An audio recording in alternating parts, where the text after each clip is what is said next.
The movements involved in pro and recreational sport, all of the exercises that you perform in the gym, and the majority of the daily activities that you perform throughout a day all have one thing in common. They're built from a series of fundamental movement patterns.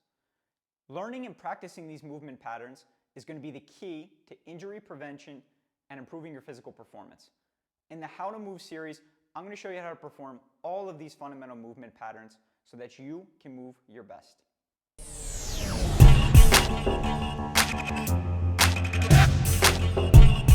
Hi guys, welcome back to Stout Sport Performance. In today's video, we're going to talk about the fundamental movement pattern of the squat. So as we talked about in the last video, the squat is going to incorporate the first fundamental movement pattern we went over, which was the hip hinge. And that's going to be important. We don't want to forget that. The hip hinge is actually going to be one of the steps that I'm going to give you to performing a high quality squat. Now, squatting is important for a number of reasons. It's going to show up in a ton of the movements that you perform in a gym.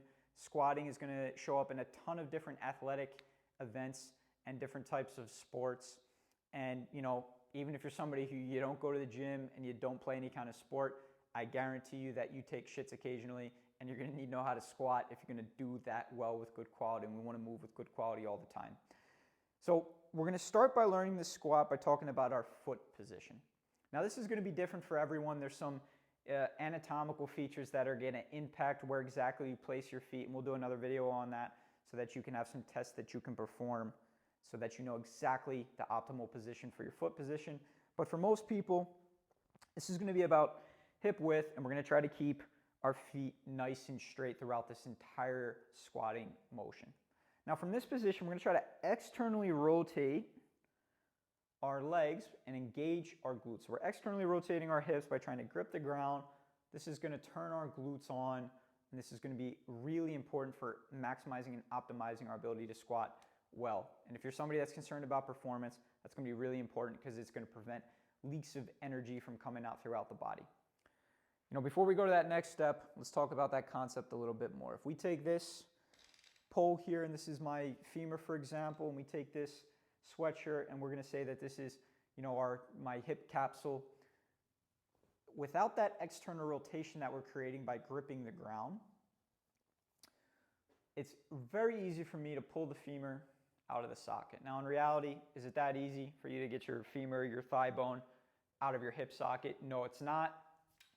But what this is going to show you is if I can create some external rotation at my hip by trying to grip the ground with my feet, and we're going to simulate that by me twisting this sweatshirt around my femur bone here, I'm not going to be able to pull this out now.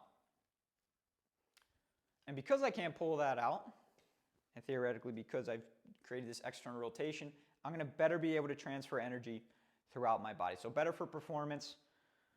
Could argue it's better for injury prevention, but that's why I'm going to teach you to create some external rotation by gripping the ground with your feet. So we've done this. We've started with the bracing sequence. We've got our feet in our good starting position. We've externally rotated our hips.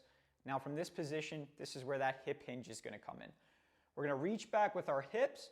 We should feel a little bit of stretch of our glutes or our hamstrings when we do that. And from this position now, we're going to descend into our squat, trying to get our butt at least below the height of our knees, keeping our back nice and straight and keeping our torso upright throughout this movement.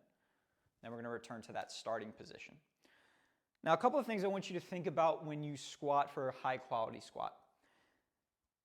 There can be a lot of reasons why this occurs. Some of it could be mobility restrictions, some of it could be anatomical, but I want to give you a general rule which is going to be good to make sure that you're performing this movement safely, especially if you're doing it with some amount of resistance or tempo.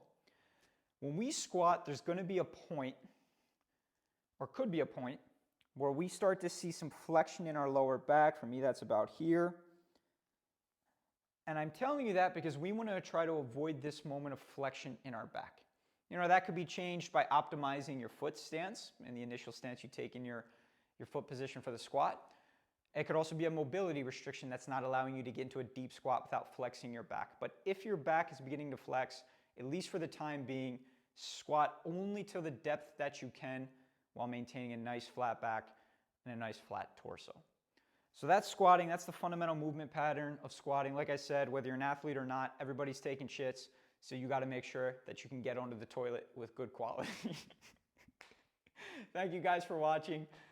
Please give our YouTube a subscription and come back next time where we're going to start talking about the fundamental movement patterns of pushing and pulling.